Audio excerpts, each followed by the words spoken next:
can get into a Big 12 matchup also with some playoff implications with Texas Tech traveling to number 7 TCU. TCU is able to stay undefeated here. They kind of been playing these games where it's a back and forth game for usually 3 quarters or so, and then they pull away in the fourth. This game wasn't much different than what we've seen out of the other games this year, and yeah, TCU, like I said, they stay undefeated.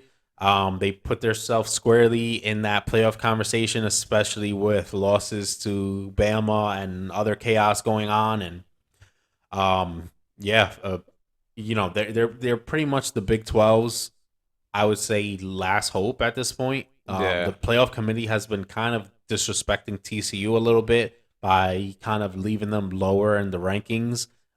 They ranked a team like Bama ahead of them last week when Bama already has a loss has a and things loss like and that. they have their troubles as it is. Yeah, if TCU can't win out and then win the Big 12, Big 12's probably not getting in.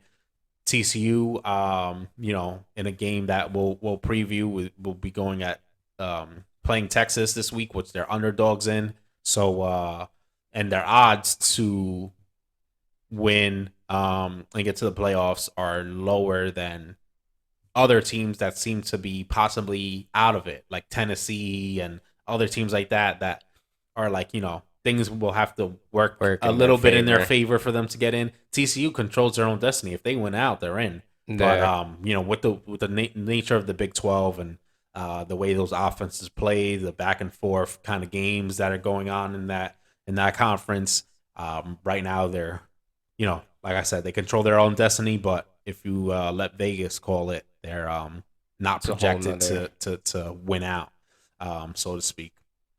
But yeah, well, it's definitely a team to keep an eye on. Would be a good big, nice story for the Big 12 to Yeah. have an undefeated TCU team get in the Especially a playoff. especially a different Big 12 team Yeah, because not it's not we're a so used to, Oklahoma yeah, or a exactly. Texas or something like And that. it's Yeah, like we're so used to seeing Oklahoma go in and then they just get spanked by whatever team that they get into. So it's like it'll be nice to see new blood get into the playoffs. Obviously, we've been talking about a lot of other teams on the emergence and a lot of teams kind of taking a step back.